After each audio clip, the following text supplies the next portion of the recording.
सुप्रभात बच्चों, आज हम हिंदी विषय के अंतर्गत पाठ 5 जिसका नाम है जहाँ चाह वहाँ राह, इस विषय का अध्ययन करेंगे। अगर हमारी इच्छा हो तो हमें वहाँ पर राह जरूर मिलती है, बट हमारी वह काम करने की मन से इच्छा चाहिए। तो इस पाठ के अंतर्गत हम उसी से संबंधित पठन करेंगे। मैं पाठ का पठन कर रही हूँ, उसके साथ ही स्पष्टीकरण कर रही हूँ। मलमली धोती का बादामी रंग खिल उठा था। किनारों पर कसूती के टाकों से पिरोई हुई बेल थी। मतलब यहाँ पर लेखक कहते हैं कि धोती जो थी वो बहुत ही मलमली थी। मलमली मतलब कोमल थी और उस धोती का जो रंग था वो बादामी रंग का था और वह खिल उठा था। किनारों पर कसूती के टाकों से पिरोई हुई बेल थी। कसूती का मतलब होता है एक विशेष प्रकार की कढ़ाई। उन टाकों में पिरोई हुई बेल थी। पिरोई का मतलब जो सुई में जब हम धागा पिरोते हैं और उसके टाके से हम जब कोई डिज़ाइन करते हैं, तो यहाँ पर कसूती मतलब एक विशेष प्रकार की कढ़ाई है। पिल्लू पर भरवा टाके अपना कमाल दिखा रहे थे। सुनहरे रुपहले बेल बूटों से जान आ गई थी। मलमल में इन बेल बूटों को सजाया था इला सचानी ने। इला की हिम्मत की अनूठी मिसाल है ये कढ़ाई के नमूने। तो बच्चों, आपको इस चित्र में नज़र आ रहा है, यह जो लड़की है यह अपनी हिम्मत से क्या कर रही है, तो बुनाई कर रही है। उसकी कला यहाँ पर हमें दिखाई दे रही है। यह लड़की है जिसका नाम है इला सचानी। वह कढ़ाई देखो, यहाँ पर उसके पैर के नीचे एक सफ़ेद कलर का धोती का मुलायम कपड़ा है जो हमें नज़र आ रहा है। तो वह अपने हाथों और पैरों का उपयोग करके कढ़ाई कर रही है और उस कपड़े में जान पैदा कर रही है। किस तरीके से, तो कढ़ाई करके। यह एक अनूठी मिसाल है इस इला सचानी की। 26 साल की इला गुजरात के सूरत जिले में रहती थी। उनका बचपन अमरेली जिले के राजकोट गांव में अपने नाना के यहाँ बीता। अब यह जो इला सचानी थी यह 26 साल की थी। यह गुजरात के सूरत जिले में रहती थी। उनका जो बचपन था वह राजकोट अमरेली जिले के राजकोट गांव में अपने नाना के यहाँ हुआ था। सांझ होते ही मोहल्ले के बच्चे घरों से बाहर आ जाते। सांझ मतलब शाम। जैसे ही शाम होती, मोहल्ले के जो बच्चे थे, आजू बाजू के जो बच्चे थे, वे अपने घरों से बाहर आ जाते। कुछ मिट्टी में आड़ी तिरछी लकीरें खींचते, कुछ कनेर के पत्तों में पिटपिटी बजाते, कुछ गिट्टे खेलते, कुछ इधर उधर से टूटे फूटे घड़ों के ठीकरे बटोरकर पिट्ठ खेलते। जब इन खेलों से मन भर जाता तो पेड़ की डालियों पर झूला डालकर ऊंची ऊंची पेंगे लेते और ऊंचे स्वर में एक साथ गाते, कच्चे नीम की निंबोरी सावन जल्दी अइयो रे। अब ये जो मोहल्ले के बच्चे शाम होते ही घर के बाहर आते तो अलग अलग प्रकार के खेल खेलते, जैसे मिट्टी में तिरछी आड़ी, जैसे अलग अलग प्रकार की लकीरें खींचना, जैसे हम लोग भी करते हैं। आप लोग भी छोटे हो तो आप लोग भी ऐसे खेल खेलते हो। कुछ बच्चे कनेर के पत्ते, मतलब कनेर का पेड़ होता है, उनके पत्तों से पिटपिटी बजाते हैं। कनेर के पत्तों से हम अलग अलग प्रकार की आवाज़ें भी निकालते हैं। कुछ गिट्टे खेलते। गिट्टे मतलब जो अलग अलग जो गिट्टी रहती थी, उन गिट्टी को जमा करके ये बच्चे खेलते थे। इस तरीके से ये जो बच्चे थे ये अलग अलग प्रकार के खेल शाम को खेला करते थे। और जब उन खेलों से इनका मन भर जाता तो पेड़ों की डालियों पर ऊंची ऊंची झूला लेकर ऊंची ऊंची पेंगे लेते थे और एक साथ ऊंचे स्वर में गाते थे, कच्चे नीम की निंबोरी सावन जल्दी अइयो रे। मतलब ये जो कच्चे नीम का जो पेड़ है, तो जल्दी से सावन आकर ये कच्चे पेड़ में कच्चे नीम आए हुए हैं। ईला गाने में तो उनका साथ देती, पर उनके साथ पेंगे नहीं ले पाती। जब ये बच्चे पेड़ों की डालियों पर झूला झूलते थे और एक साथ गाना गाते थे तब ईला उनके साथ गाने में सुर लगाती थी, पर उनके साथ झूला नहीं झूलती थी। रस्सी पकड़ने को हाथ बढ़ाती मगर हाथ तो उठते ही नहीं थे। वह चुपचाप एक किनारे बैठ जाती। अब ये जो ईला थी इसे झूलने की बहुत इच्छा थी, पर इच्छा रहते हुए भी वह झूल नहीं पाती थी। वह जैसे ही रस्सी को पकड़ने के लिए हाथ बढ़ाती मगर उसका जो हाथ था वह रस्सी तक नहीं पहुंच पाता था।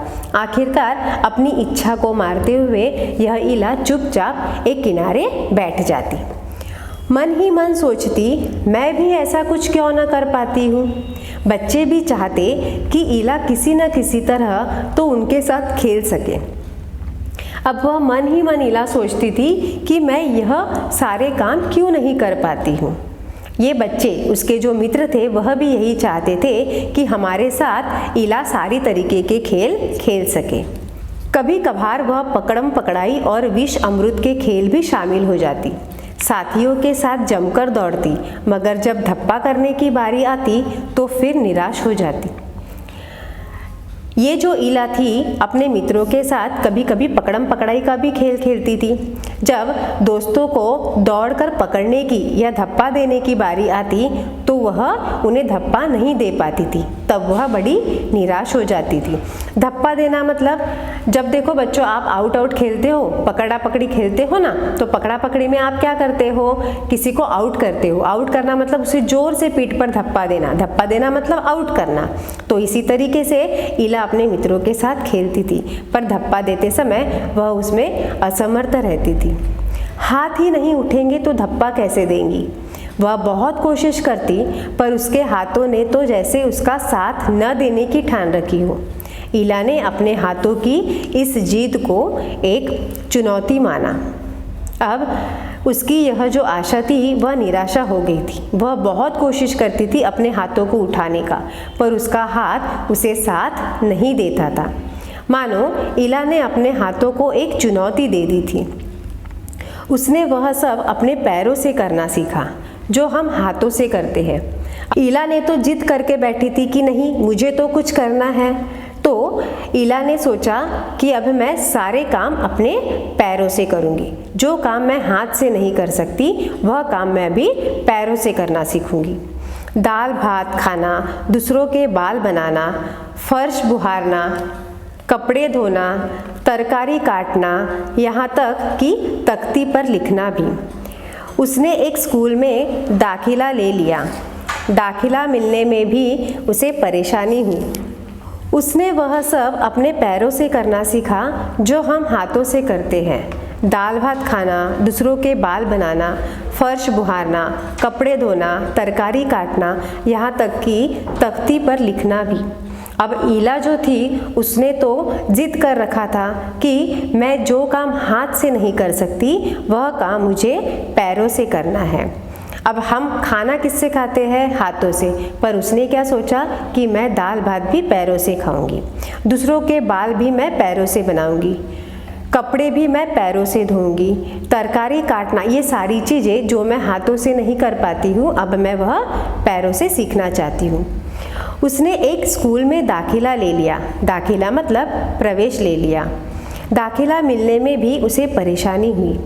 जब उसने स्कूल में दाखिला लिया तब उसे बहुत परेशानियों से आगे जाना पड़ा।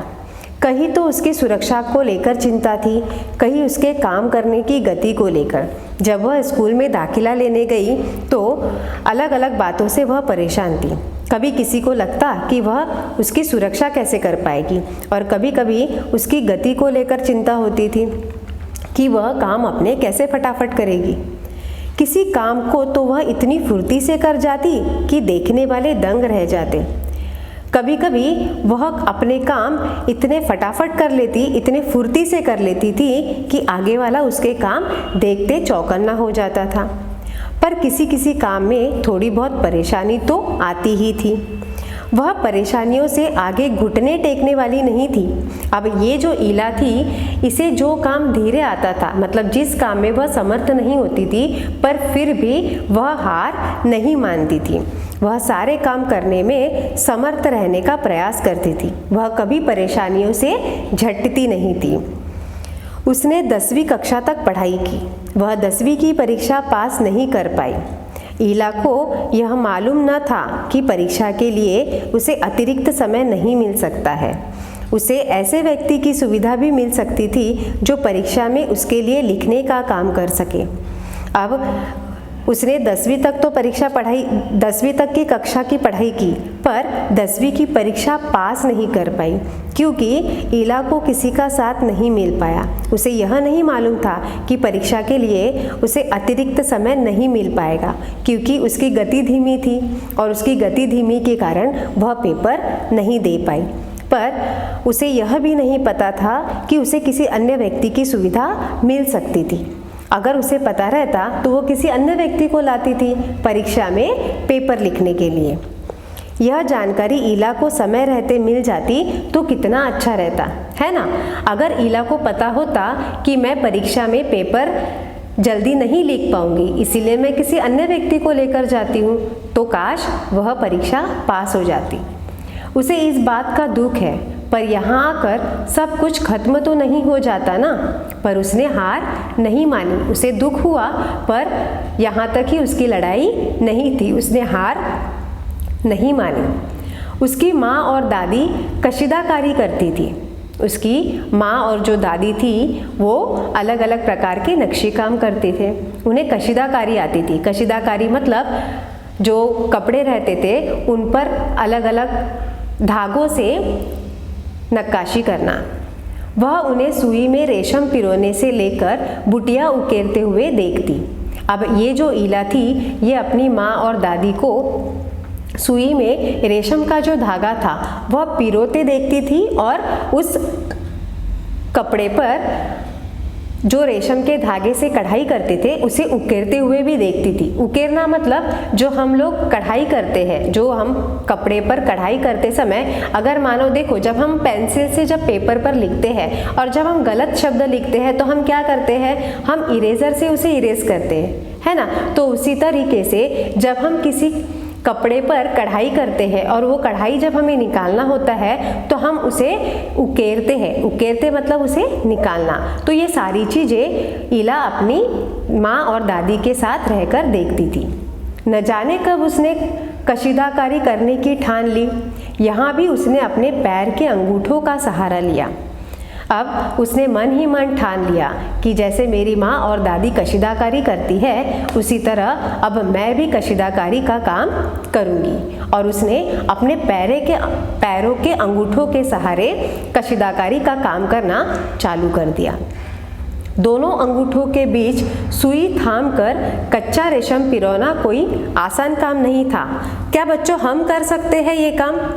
हम दोनों पैरों के अंगूठों से एक अंगूठे में सुई पकड़ना और एक अंगूठे से उस सुई में रेशम का धागा पिरोना, ये इतना आसान काम नहीं है।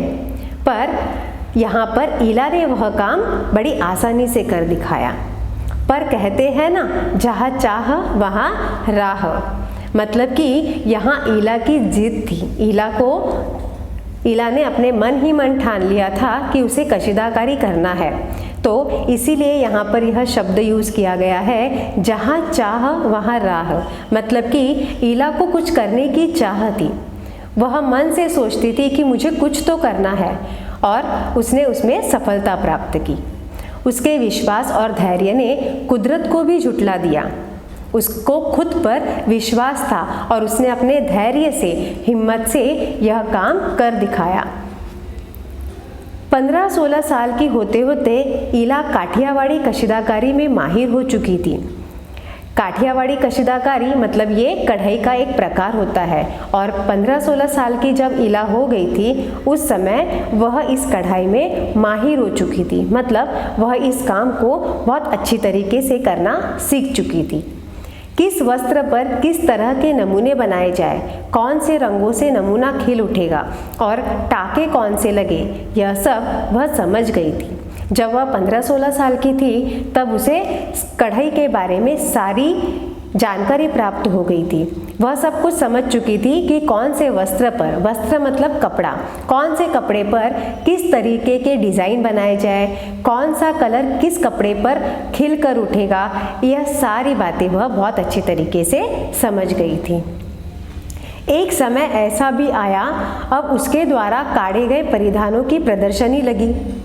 अब एक समय ऐसा आया कि जिस कपड़ों पर, जिन वस्त्रों पर उसने कढ़ाई काम किया था, काशीदारी का काम किया था, वह परिधान प्रदर्शनी में लगे। प्रदर्शन मतलब आप जब प्रदर्शनी के लिए जाते हो ना, बहुत सारे जगह पर प्रदर्शन लगा हुआ होता है, अलग अलग प्रकार की चीज़ें लगी हुई होती है। तो इसी तरह उस प्रदर्शन में इसके परिधान किए हुए कपड़े भी लगे हुए थे।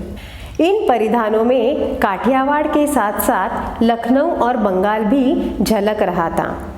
अब ये जो काठियावाड़ काशीदार के कपड़े वहाँ पर थे, उसमें लखनऊ और बंगाल भी उसमें था। ईला ने काठियावाड़ी टाकों के साथ साथ और कई टाके भी इस्तेमाल किए थे। ईला ने काठियावाड़ी जो नक्काशी काम किया था, उसके साथ साथ उसने अलग अलग प्रकार की कढ़ाई भी उन वस्त्रों पर की थी।